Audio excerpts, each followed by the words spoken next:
இயேசுவின் கிருபை வாழ்க்கை மாறியதே. ஜெபத்தின் பலனாய் அதிசயம் நடக்குதே. பலர் வாழ்வில் இன்றும் இயேசுவின் புகழ்ச்சி. கிறிஸ்துவுக்குள் அன்பானவர்களே, வாரம் ஒரு சாட்சி நிகழ்ச்சியின் மூலமாக திரும்பவுமாக இந்த வாரத்தில் உங்களை சந்திப்பதில் நான் மிகவும் மகிழ்ச்சி அடைகிறேன். இன்றைக்கு ஒரு அருமையான சாட்சியை ஒரு அன்பு சிறுமி மூலமாக நாம் கேட்க போகிறோம். பாருங்கள், இன்றைக்கி பெற்றோர்கிட்ட போய் உங்கள் பிள்ளைங்க எப்படி படிக்கிறாங்கன்னு சொல்லி கேட்டால் படிக்கிறதே இல்லை, என் சொல் பேச்சு கேட்குறதே இல்லை, இப்பேற்பட்ட வார்த்தைகளை தான் நம்ம பெற்றோர்கிட்ட கேள்விப்படுறோம். ஆனால் நாம் எதை செய்தால் நம்முடைய பிள்ளைகள் நல்லா இருப்பாங்க, நம்ம பிள்ளைங்க நல்லா படிப்பாங்க அப்படிங்கிறத இந்த சாட்சியின் மூலமாக நாம் தெரிந்து கொள்ள போகிறோம். இன்றைக்கு நம்மோடு சாட்சியை பகிர்ந்து கொள்கிறவர் சிறுமி ஜோவினா. இவரது தகப்பனாரின் பெயர் சகோதரர் வினோத், தாயாரின் பெயர் சகோதரி பிளஸ்ஸி. இவருக்கு ஒரு சகோதரி, அவருடைய பெயர் ஜோனாலிசா. இவர்கள் தமிழ்நாட்டில் திருப்பூர் மாவட்டத்தில் உடுமலைப்பேட்டை தாலுகாவில் உள்ள கொழும்பம் என்ற கிராமத்தை சார்ந்தவர்கள். அது மாத்திரமல்ல, இவருடைய தாயார் குமரலிங்கத்தில் உள்ள CSI செயின்ட் ஜான்ஸ் ஆலயத்தில் சண்டே ஸ்கூல் டீச்சராக பணிபுரிந்து வருகிறார்கள். இந்த சாட்சியை நமக்கு எடுத்து அனுப்பியிருக்கிறது நம்முடைய அன்பு சகோதரர் சந்தோஷ்குமார் அவர்கள். சாட்சியை கடைசி வரை பாருங்க, கர்த்தர் உங்களை ஆசீர்வதிப்பார்.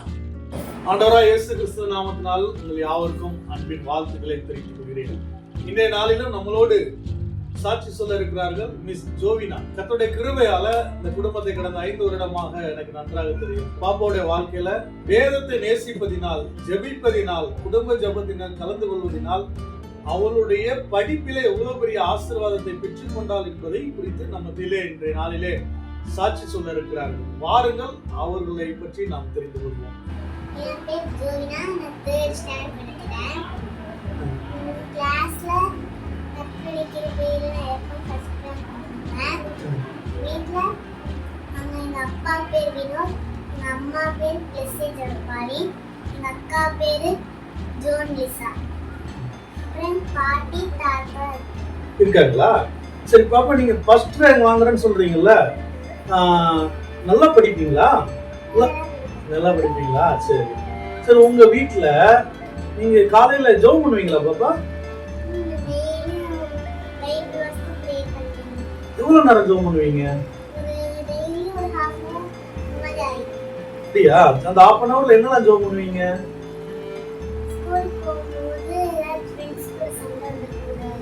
சண்டை வந்தா அவங்க ஒரு வாய்ஸ்ல இருந்து பிளாக்மெயில் பண்ண ஆரம்பிச்சாங்க.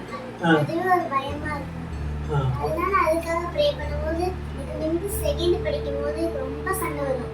இப்ப கத்துக்கிற ஒரு நாள் சண்டை வந்ததே இல்ல. சரி சரி. படிப்புக்காக ஜெபம் பண்ணுவீங்களா? ஃபர்ஸ்ட் ரேங்க் வாங்கணும், டெய்லி ஜெபம். ஓகே. எதிர்காலத்துல என்ன ஒரு இதுல வரணும்னு நினைக்கிறீங்க? என்ன பதவியில வரணும்னு நினைக்கிறீங்க? ஒரு கலெக்டர் ஆகணும்னு. சரி. நான் கேள்விப்பட்டேன் நீங்க பைபிள் வாசிச்சுட்டு இருக்கீங்களாமே, முழு பைபிள் வாசிக்கணும்னு சொல்லி ஒரு டிசிஷன் எடுத்து வாசிக்கிறீங்களாமே, அதை பத்தி சொல்லுங்க பார்க்கலாம். ஆதியாகமம் வாசிச்சிட்டு இருக்கேன். இப்போ வரைக்கும் 10 கிட்ட வாசிச்சேன். அப்படியா? ஓகே. இந்த வருஷத்துக்குள்ள முடிச்சிருவீங்களா? இன்னும் நீங்க படிப்புல உங்களுக்கு ஆண்டவர் அற்புதத்தை செஞ்சாரு சொன்னீங்க, அதை பத்தி சொல்லுங்க பார்க்கலாம். நான் செகண்ட் ஸ்டாண்டர்ட் படிக்கும்போது எனக்கு எக்ஸாம் வரும்போது நான் எப்பவும் 98, 99 எடுத்துருப்பேன். அப்போ ஃபுல் மார்க் வரணும்னு ஆசை. அதனால ப்ரே பண்ணிட்டே இருந்தேன், எனக்கு எல்லா எக்ஸாம்லேயும் ஃபுல் மார்க் வரணும்னு. அப்போ கர்த்தர் எனக்கு எல்லா எக்ஸாம்லேயும் ஃபுல் மார்க் கொடுத்தாரு. எங்களுக்கு ஒரு ஆக்ஷன் சாங் நீங்க நல்லா பண்ணுவீங்களாமே கேள்விப்பட்டோம். ஒரு ஆக்ஷன் சாங் எங்களுக்காக பண்ணி காமிச்சிருக்கீங்களா? சரி, பண்ணி காமிங்க பார்க்கலாம். காலா கடையில் நான் நிற்க மாட்டேன், சவாரி செய்ய சுற்றிட மாட்டேன், விமான படையில் பறந்திட மாட்டேன், நான் இயேசுவின் போர் வீரன், நான் இயேசுவின் போர் வீரன், நான் இயேசுவின் போர் வீரன். அன்பானவர்களே, கவனிச்சிருப்பீங்கன்னு நம்புறேன். உண்மையிலேயே ரொம்ப சந்தோஷம். அதாவது இன்றைக்கு நிறைய பிள்ளைகளுடைய வாழ்க்கையில என் பிள்ளை படிக்க மாட்டேங்குதுன்னு சொல்லி நிறைய பேர் நம்ம கவலைப்படுறோம். ஆனா ஜோவினாவுடைய வாழ்க்கையில இருந்து நம்ம ஒண்ணு தெரிஞ்சுக்கிட்டோம். என்ன அப்படின்னா, கர்த்தருக்கு முதலிடம் கொடுத்தோம். முதலாவது தேவனுடைய ராஜ்யத்தையும் அவருடைய நீதியும் தேடு, அப்பொழுது கர்த்தர் எல்லாவற்றையும் உங்களுக்கு கூட கொடுப்பாருன்னு சொல்லி சொன்னாங்க. அதே போல முதல் ஜெபித்து தான் தன்னுடைய படிப்பை தொடங்குறாங்க. அதே மாதிரி வேதத்துக்கு ரொம்ப முக்கியத்துவம் கொடுக்குறாங்க. ஆலயங்கள்ல ரொம்ப அதிகமா ஈடுபடுறாங்க. இந்த ஆவிக்குரிய வாழ்க்கையில இருக்கிறதுனால ஆண்டவர் அவங்களுடைய வாழ்க்கையை உயர்த்துவதை நம்ம பார்க்கிறோம். எனக்கு அன்பான பிள்ளைகள், ஒருவேளை நம்ம பெற்றோர்களா இருக்கலாம், பிள்ளைகளா இருக்கலாம், கர்த்தருக்கு முதலிடம் கொடுக்கும் பொழுது, கர்த்தருக்கு பயப்படும் பொழுது நம்முடைய படிப்பு, நம்முடைய வாழ்க்கை எல்லாவற்றையும் ஆண்டவர் பொறுப்பெடுத்துக் கொள்வார், நடத்துவார் என்பதில் எந்த சந்தேகமும் இல்லை.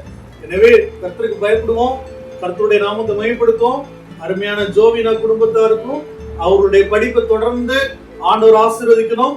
அவர்கள் நினைத்த மாதிரி ஒரு டிஸ்ட்ரிக்ட் கலெக்டரா உருவெடுக்கணும்னு சொல்லி நம்ம ஆண்டவர்கிட்ட பிரார்த்தனை பண்ணிக்கலாம். இந்த அருமையான வாய்ப்பை ஏற்படுத்தி கொடுத்து ஆண்டவருக்கு நன்றி சொல்லுவோம். நீங்களும் கர்த்தருக்காக பிரயாசப்படுங்கள், பிள்ளைகளை கர்த்தருக்குள் வளருங்கள், கர்த்தர் உங்களை ஆசீர்வதிப்பார். ஆமென். ஆமேன். நல்ல ஒரு சாட்சியை கேட்டேன் இல்லையா? பாருங்க, சிறுமி தினந்தோறும் பள்ளிக்கூடத்துக்கு போகிறதுக்கு முந்தி ஜெபிச்சுட்டு போகிறாங்க. அதனால அவங்க எல்லாத்தையும் பெற்றுக்கொள்கிறாங்க. அப்போ நாமும் நம்முடைய பிள்ளைகளை பள்ளிக்கூடத்துக்கோ இல்லை கல்லூரிக்கோ போகிறதுக்கு முன்னாடி ஜெபிச்சுட்டு போங்க அப்படிங்கிறத நாம் சொல்லிக் கொடுப்போம். அதில் பிள்ளைகளை நாம் என்ன செய்யணும்? ஸ்ட்ரிக்டாக வளர்க்கணும் நாம். சரியா? இப்போ பாருங்கள், எதனால் அந்த சிறுமி எல்லாவற்றையும் பெற்றுக்கொண்டாள்? வசனம் என்ன சொல்கிறது பாருங்கள். மேலும் நான் உங்களுக்கு சொல்லுகிறதாவது, கேளுங்கள், அப்பொழுது உங்களுக்கு கொடுக்கப்படும், தேடுங்கள், அப்பொழுது கண்டடைவீர்கள், தட்டுங்கள், அப்பொழுது உங்களுக்கு திறக்கப்படும். ஏனென்றால் கேட்கிறவன் எவனும் பெற்றுக்கொள்கிறான், தேடுகிறவன் கண்டடைகிறான், தட்டுகிறவனுக்கு திறக்கப்படும். லூக்கா அதிகாரம் 11 இறை வார்த்தைகள் 9 மற்றும் 10. So I say to you, ask and it will be given to you. Seek and you will find. Knock and the door will be opened to you. For anyone who asks receives. He who seeks finds. And to him who knocks the door will be opened. A reading from the Gospel of Luke chapter 11 verses 9 and 10. கேட்கிறவன் எவனும் பெற்றுக்கொள்கிறான், தேடுகிறவன் கண்டடைகிறான், தட்டுகிறவனுக்கு திறக்கப்படும். அப்போ நாம் ஆண்டவர்கிட்ட கேட்கின்ற பொழுது அவர் எல்லாவற்றையும் நமக்கு கொடுக்க வல்லவராக ஆனால் நம்முடைய முயற்சி அது ரொம்ப முக்கியங்க. முயற்சி இல்லாமல் நீங்கள் ஆண்டவர்கிட்ட ஏசப்பா அது தாங்க இது தாங்கன்னு கேட்டு ஒரு பிரயோஜனம் இல்லை. நீங்கள் கேளுங்க, முயற்சி எடுங்க, ஆண்டவர் உங்களுக்கு எல்லாவற்றையும் கொடுப்பார். இன்றைக்கு நம்மோடு சாட்சியை பகிர்ந்து கொண்ட அன்பு சிறுமியையும் அவரது பெற்றோரையும் அவர்கள் செய்து வருகின்ற ஊழியங்களையும் சாட்சி அனுப்பி கொடுத்த அன்பு சகோதரர் சந்தோஷ்குமார் அவர்களையும் அவரது குடும்பத்தையும் அவர்கள் செய்து வருகின்ற ஊழியத்தையும் பார்த்து கொண்டிருக்கின்ற உங்கள் யாவரையும் தேவாதி தேவன் ஆசீர்வதிக்கும்படியாக ஜெபிக்கிறேன். திரும்பவுமாக அடுத்த வாரத்தில் இன்னொரு புதிய சாட்சியோடு உங்களை சந்திக்கும் வரை கர்த்தர் தாமே உங்களை ஆசீர்வதித்து பாதுகாத்து வழிநடத்துவாராக. ஆமேன். வாரம் ஒரு சாட்சி, இயேசுவின் கிருபை.